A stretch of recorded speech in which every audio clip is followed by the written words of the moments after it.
When he came out of this short sleep, he tried to rub his eyes in his drowsiness, but wasn't able to do so. His hands were bruised with something held firmly between them. And when at last he had the courage to open his eyes, there were no longer prison walls around him, but a greenish light which shone bright and strong upon the moss and foliage.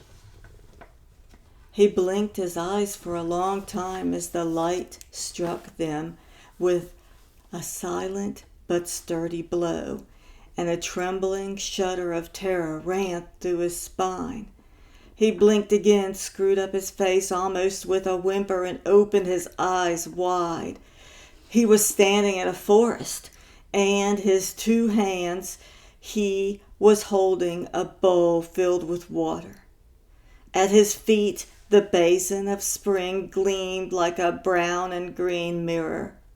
Somewhere behind him he knew stood the hut in the fern thicket and the yogi who had sent him to fetch water. He who had laughed so strangely at him, who had begged him to teach him something of Maya. He had neither lost a battle nor a son, was neither a prince nor a father, but the yogi had granted his wish and taught him Maya, or illusion. Palace, garden, library, and aviary, princely cares and parental love, war and jealousy, love for Parvati and deep-rooted distrust, all were nothing. No, not quite, but simply Maya. Dasa stood there completely bewildered. Tears streamed down his cheeks. His hands trembled, and a little of the water flowed over the rim of the bowl onto his feet. He felt as though a limb had been cut from his body, as though something had been removed from his head. He felt empty, and suddenly the long years, the pleasures enjoyed, the pain suffered, the fear undergone, and the desperation nigh unto death, all had been removed, had been extinguished and brought to nothing, and yet not altogether to nothing, for the memory was still there. The picture still remained with him. He could see Parvati sitting erect and frozen in her lap, her son lying as though she herself had suffocated him. Lying there like a trophy, his limbs hanging lifeless across her knees. Oh, how rapidly, gruesomely, and profoundly had he been taught Maya. Everything had been displaced in time, and everything had been telescoped within the twinkling of an eye. Everything was a dream. Even that which had seemed dire truth, and perhaps also all that which had happened previously, the story of the prince's son Dasa, his coward life, his marriage, his revenge upon Nala, and his sojourn with the yogi. They were all pictures such as one may admire on a carved palace wall, where flowers, stars, birds, apes, and gods can be seen portrayed in bas relief. Was not all that which he had most recently experienced and now had before his eyes this awakening out of his dream of princehood, war, and prison, this standing by the spring, this water bowl which he had just shaken, along with the thoughts he was now thinking, ultimately woven of the same stuff? Was it not a dream, illusion, Maya?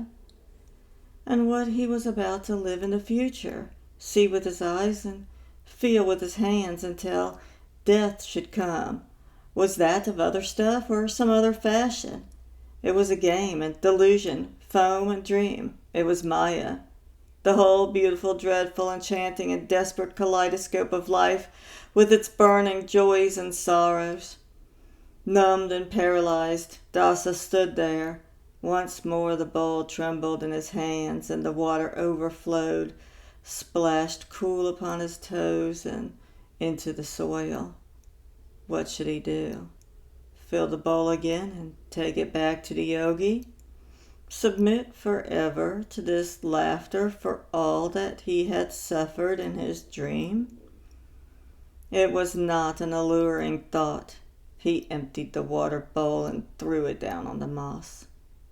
Then he sat down and began to reflect earnestly. He had had enough, and more than enough of this dreaming, of this demonic patchwork quilt of events, joys and sufferings which strangled the heart and made the blood stand still simply to become Maya and to leave one behind like a fool. He had had enough of it all. He desired no more wife or child, neither throne nor victory nor revenge, neither happiness nor cleverness, neither might nor virtue. He desired nothing but peace, nothing except an end, wanted nothing except to bring this eternally revolving wheel, this endless picture show, to a standstill and to extinguish it. He wished to bring himself to an end, to find peace as he had once desired it.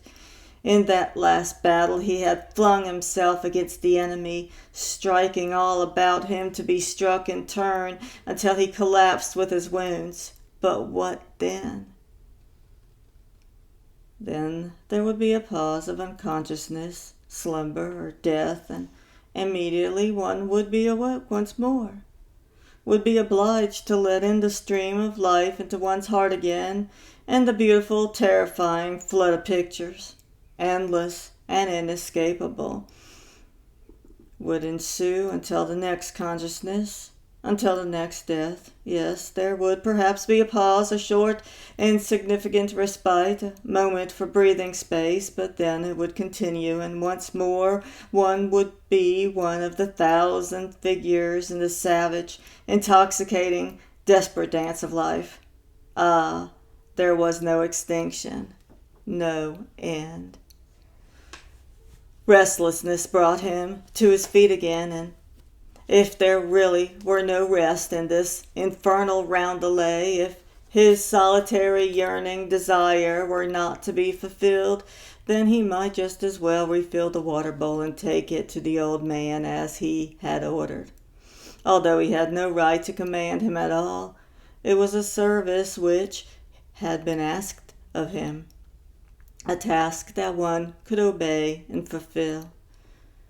It was infinitely better to obey and serve than to sit merely thinking out ways of suicide, far more innocent and seemingly than the rule and take responsibility. This much he knew. Good, Dasa. Take your bowl then, fill it well with water, and take it to your master. When he arrived at the hut, the master received him with a remarkable look. A slightly questioning, half commiserating, half merry look of complicity, such as an older boy might give to a junior upon his returning from a rather tiring and somewhat shameful adventure, some test of courage that had been allotted to him.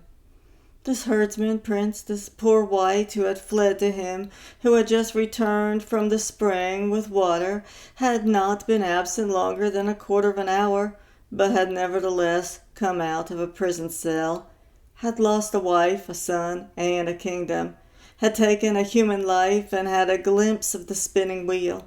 This young man had presumably once, in an earlier life, been awakened, and had breathed a mouthful of reality. Otherwise he would not come to the spot and remain so long.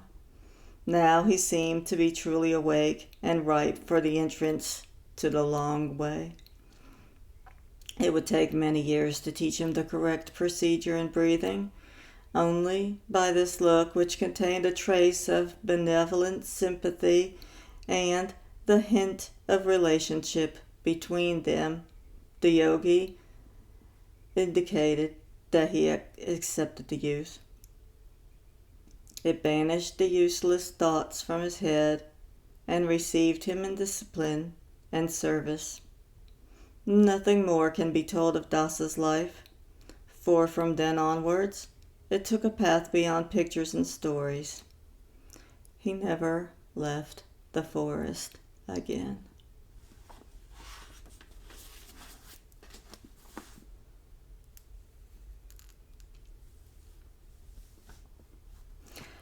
And so concludes The Indian Life by Hermann Hesse. Thank you for listening. Have a good night.